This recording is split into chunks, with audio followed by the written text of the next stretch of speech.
તો કેમ છો મારા વાલા મિત્રો? ફરી એકવાર સ્વાગત કરું છું મારી નવા વિડીયોમાં અને મારી એક નવા યોજના સાથે. જો તમારે કાચું મકાન છે અને પાકું મકાન બનાવવાનું છે તો આ વિડીયો પાક્કું તમારા માટે જ છે. વિડીયો એન્ડ તક જોજો, બહુ મજા આવવાની છે. કારણ કે પીએમ નરેન્દ્ર મોદીએ પીએમ આવાસ યોજના 2025નું નવું લિસ્ટ જાહેર કર્યું છે. જો એમાં તમારું નામ છે કે નહીં જાણવા માટે તમારે આખો વિડીયો જોવો જ જોઈએ.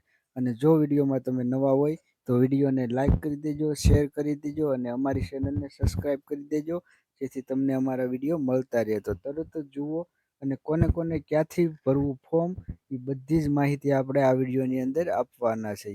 તો ચાલો વિડીયોને આપણે ચાલુ કરીએ.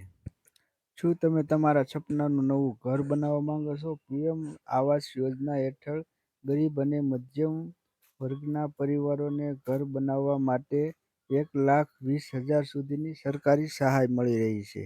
નવી નોંધણી પ્રક્રિયા શરૂ થઈ ગઈ છે. પાત્રતા દસ્તાવેજ અને અરજી પ્રક્રિયા વિશે જાણો. સંપૂર્ણ માહિતી અને તાત્કાલિક અરજી આપણે ક્યાંથી કરીશું એ પણ તમને હમણાં જ બતાવીશું. ભારત સરકારનો એક મોટો સંકલ્પ છે, સૌને ઘર. આ સંકલ્પ સાકાર કરવા માટે પ્રધાનમંત્રી આવાસ યોજના એક વરદાન રૂપી યોજના છે. વર્ષ 2025માં આ યોજના હેઠળ ફરી એકવાર નવી નોંધણી શરૂ થઈ ગઈ છે, જે લાખો પરિવારોને પોતાનું પાકું મકાન બનાવવામાં મદદ કરશે. જો તમે પણ આર્થિક રીતે નબળા છો અને ઘરનું સપનું જુઓ છો, તો આ લેખ તમારા માટે જ છે. આ યોજનાનું નામ છે પ્રધાનમંત્રી આવાસ યોજના.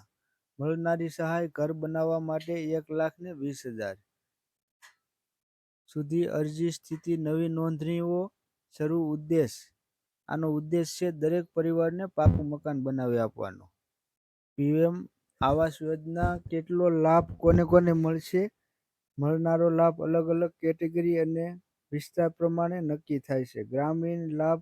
ગ્રામીણ વિસ્તારમાં નવા ઘરના નિર્માણ માટે લાભાર્થીઓને 1,20,000 મેદાની વિસ્તારોમાં અને પહાડી દુર્ગમ વિસ્તારમાં 1,30,000 સુધીની સહાય આપવામાં આવે છે. શહેરી લાભ. શહેરી વિસ્તારોમાં આવક જોવા માટે હાઉસિંગ લોન પર વ્યાજ 6.5% સુધીની સબસિડી મળે છે. તો આ યોજનામાં આપણને સબસિડી પણ મળી રહેવાની છે.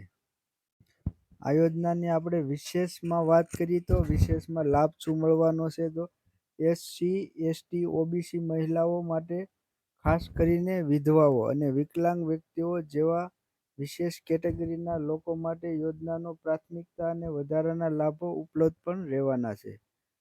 જરૂરી આપણે જે દસ્તાવેજો છે, જો તમે પીએમ આવાસ યોજનામાં અરજી કરવા માંગો છો તો તમારે નીચે મુખ્ય પાત્રતા માપદંડ પૂર્ણ કરવા પડશે. જે આપણે દસ્તાવેજો જોઈશે એની વાત પણ આપણે કરીશું. દસ્તાવેજની આપણે જો વાત કરીએ તો અરજદાર ભારતનો નાગરિક હોવો જોઈએ. પરિવારના નામે ભારતમાં ક્યાંય પણ બીજું કોઈ પાકું મકાન ન હોવું જોઈએ. આવકની મર્યાદા વાર્ષિક 3 લાખ સુધીની હોવી જોઈએ, 6 લાખ સુધીની હોવી જોઈએ, 12 લાખ સુધી અને 18 લાખ સુધી વાર્ષિક આવક હોવી જોઈએ. અરજદાર પાસે આધાર કાર્ડ અને રેશન કાર્ડ હોવું ફરજિયાત છે.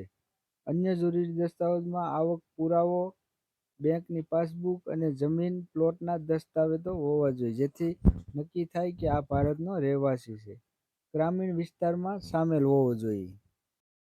અને હવે વાત કરીશું આપણે અરજી કઈ રીતે કરશું. તો અરજીની પ્રક્રિયા છે કે નોંધણી. પીએમ આવાસ યોજનામાં અરજી કરવી ખૂબ જ સરળ છે. તમે નીચે આપેલા પગલાં અનુસરીને ઓનલાઈન પણ અરજી કરી શકો છો.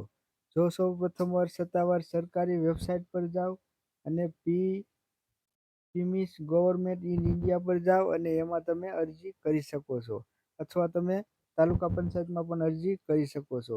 તો આ યોજનાનો લાભ તમે લીધો છે કે નહીં અમને કોમેન્ટમાં જરૂરથી કહેજો, અને અમારો વિડીયો કયા શહેરમાંથી જોવો છો એ અમને જરૂર બતાવજો.